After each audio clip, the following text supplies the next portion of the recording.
ప్రాచీన కాలంలో మన గ్రంథాలు ఊహించిన సామాజిక పతనం ఆధునిక చట్టాల పునాదులకో, ముఖ్యంగా చెప్పాలంటే ఆధునిక రాజ్యాంగాలతో ఎలా ముడిపడి ఉంది అన్నది వినడానికి కొంచెం వింతగా ఉంది కదూ. కానీ ఇది నిజం. ఈ అద్భుతమైన ప్రయాణం ఎలా సాగుతుందో ఏంటో మనం లోపలికి వెళ్ళి చూద్దాం. సంపద మాత్రమే ఒక వ్యక్తి యోగ్యతకు కొలమానంగా మారుతుంది. వ్యాపారంలో విజయం కేవలం మోసంపైనే ఆధారపడి ఉంటుంది. ఇది శ్రీమద్ భాగవతంలోని 12వ స్కంధంలో ఉన్న ఒక శ్లోకం. కాని ఒక్కసారి ఆలోచిస్తే ఇది వేల సంవత్సరాల క్రితం రాసినట్లు ఉందా, లేదా ఇవ్వాల్టి ఉదయం వార్తాపత్రికలో వచ్చిన హెడ్డింగ్లా ఉందా? ఖచ్చితంగా నేటి సమాజపు భయాలకు ఇది అద్దం పడుతోంది. ఇక మొదటి భాగం చీకటి యుగం, యుగాల చక్రం. వైదిక తత్వశాస్త్రం ప్రకారం చూసుకుంటే మానవ చరిత్ర అంతా ఒక చక్రంలా తిరుగుతుంటుంది. మొదట కృతయుగం, దీన్నే సత్యయుగం అంటారు. ఇక్కడ ధర్మం, నైతికత 100% సంపూర్ణంగా ఉంటాయి. ఆ తర్వాతొచ్చేది త్రేతాయుగం. ఇక్కడ ధర్మం కొద్దిగా అంటే కాస్త క్షీణించడం మొదలవుతుంది. ఇక మూడవది ద్వాపరయుగం. ఇక్కడ నైతికత మరింతగా పడిపోతుంది.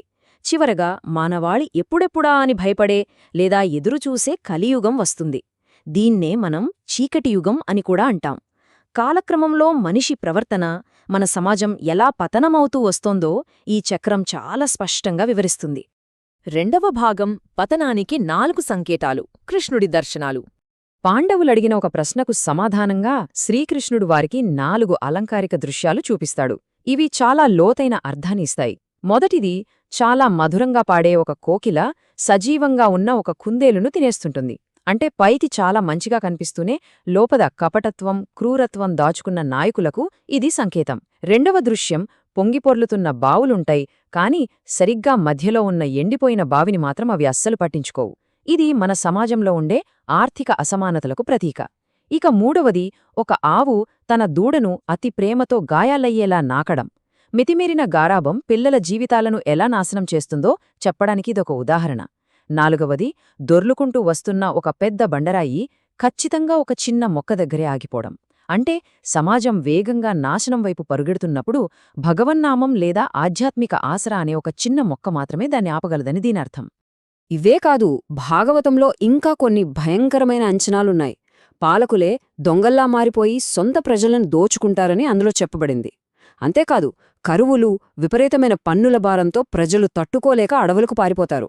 మన సామాజిక వ్యవస్థలన్నీ కుప్పకూలిపోయి మోసం, కపటత్వం లాంటివి గొప్ప సద్గుణాలుగా చలామణి అవుతాయి. ఇంకా దారుణమేంటంటే ఎలాగోలా కడుపు నింపుకోవడమే జీవిత ప్రధాన లక్ష్యంగా మారిపోతుంది. మానవత్వం పూర్తిగా కనుమరుగయ్యే పరిస్థితిని ఇది మన కళ్ళక్కడుతోంది. ఇక్కడ మనం ఈ 50 అనే సంఖ్యను చూస్తే ఖచ్చితంగా ఆశ్చర్యపోతాం.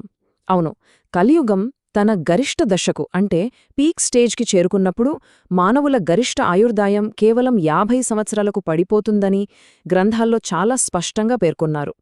ఇప్పుడు పెరుగుతున్న కాలుష్యం, కొత్త కొత్త రోగాలు, ఈ పరిస్థితులన్నీ చూస్తుంటే ఈ అంచనా భవిష్యత్తులో నిజమే అవుతుందేమో అనిపిస్తుంది కదూ. మూడో భాగం కల్కి అవతారం, విశ్వ ప్రక్షాళన. అసలు కల్కి అనే ఈ పదానికి అర్థమేమిటో మనం ఒకసారి చూద్దాం. సంస్కృత పదమైన కల్క అంటే మురికి, చెత్త లేదా పాపం అని అర్థం. కాబట్టి కల్కి అంటే ఆ పాపాన్ని నాశనం చేసేవాడు లేదా దుష్టత్వాన్ని సమూలంగా అంతం చేసేవాడు అని అర్థమొస్తుంది. ఇది కేవలం ఒక పేరు మాత్రమే కాదు సుమా, జరగబోయే ఒక పెద్ద విశ్వ ప్రక్షాళనకు ఇదొక సూచిక. ఈ కల్కి అవతారాన్ని పురాణాలు చాలా అద్భుతంగా వర్ణించాయి. ఆయన సాక్షాత్తు శ్రీ మహావిష్ణువు యొక్క 10వ మరియు ఆఖరి అవతారం. ఆయన శంభల అనే గ్రామంలో జన్మిస్తాడని మన గ్రంథాలు చెప్తున్నాయి. ఆయన దేవదత్తం అనే ఒక దివ్యమైన తెల్లటి గుర్రంపై స్వారీ చేస్తాడు. అంతేకాదు, ఆయన చేతిలో రత్నాలు పొదిగిన అగ్నిలా మెరిసిపోయే ఒక పెద్ద కత్తి ఉంటుంది. అవినీతిపరులైన దొంగల వంటి పాలకులందరినీ అంతంచేసి భూమిని శుభ్రపరిచి ఈ కాలచక్రాన్ని మళ్లీ మొదటి నుండి అంటే సత్యయుగంతో ప్రారంభించడమే ఆయన ప్రధాన లక్ష్యం. ఇదొక అద్భుతమైన దృశ్యరూపం. 4వ భాగం వివిధ సంప్రదాయాలలో ఈ తత్వం. హిందూ, బౌద్ధ, సిక్కు గ్రంథాలన్నీ క్రూరత్వాన్ని అంతంచేసి ధర్మాన్ని నిలబెట్టే ఒక యోధుడి గురించి చెబుతూనే ఉన్నాయి. ఎలాగంటే హిందూ పురాణాలు, మహాభారతం కల్కిని విష్ణువు 10వ అవతారంగా చూపిస్తాయి. అదే బౌద్ధమతానికి చెందిన కాలచక్ర తంత్రమైతే ఆయనను రుద్ధ చక్రిన్ అనే పేరుతో ఒక ధర్మబద్ధమైన రాజుగా వర్ణిస్తుంది. అలాగే సిక్కుల దశం గ్రంథలో కూడా ఈయనను 24వ అవతారంగా పేర్కొన్నారు. దీన్ని బట్టి చూస్తే మన సంస్కృతులు వేరైనా పాపాన్ని అంతం చేయడానికి ఒక దైవీక శక్తి వస్తుందనే నమ్మకం విశ్వవ్యాప్తంగా ప్రతి చోటా కనిపిస్తోంది. సరే, ఇదంతా వినడానికి చాలా ఆసక్తికరంగా ఉంది. కానీ అస్సలైన ట్విస్టు ఇక్కడే ఉంది. ఈ ప్రాచీన కాలపు గందరగోళానికి, పాప ప్రక్షాళన కాన్సెప్ట్కి ఎక్కడో 18వ శతాబ్దంలో వ్రాయబడిన అమెరికా రాజ్యాంగానికి మధ్య అసలు సంబంధమేమిటి? చాలా ఆశ్చర్యకరమైన ప్రశ్న, అవునా? 5వ భాగం తూర్పు తత్వశాస్త్రం, పాశ్చాత్య ప్రజాస్వామ్యం. ఇక్కడ మనకు ఒక అద్భుతమైన, దాదాపు నమ్మశక్యం కాని పోలిక కనిపిస్తుంది. ఒకవైపు కలియుగంలోని గందరగోళం, అంటే సామాజిక పతనం, పాలకులే దొంగల్లా వ్యవహరించడం, అదుపులేని స్వార్థం. దానికి అద్దం పట్టేలా సరిగ్గా మరోవైపు చూస్తే అమెరికాకి స్వాతంత్ర్యం వచ్చిన కొత్తలో ఏర్పడిన వలసవాద గందరగోళం. అప్పట్లో అక్కడ రాష్ట్రాల మధ్య ఎలాంటి ఏకత్వం ఉండేది కాదు. వనరుల కోసం వాళ్లలో వాళ్లే యుద్ధాలు చేసుకునేవారు. ముఖ్యంగా నదీ జలాల కోసం జరిగిన ఆ వాయిస్టర్ వార్స్ గురించి చెప్పుకోవాలి.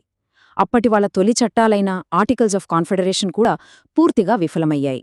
అంటే కలియుగం గురించి ప్రాచీన గ్రంథాలు ఊహించిన ఆ స్వార్థం, ఆ గందరగోళం అక్షరాల 18వ శతాబ్దపు అమెరికాలో ప్రత్యక్షంగా కనిపించాయి.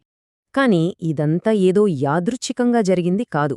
ఈ ఆలోచనల ప్రయాణం ఎలా సాగిందో చూస్తే నిజంగా ఆశ్చర్యపోతాం.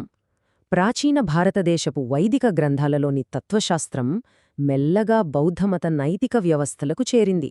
అక్కడినుంచి ప్రసిద్ధ బ్రిటిష్ తత్వవేత్త అయిన డేవిడ్ హ్యూమ్ ఆలోచనలపై ఈ తూర్పు తత్వశాస్త్ర ప్రభావం చాలా స్పష్టంగా పడింది.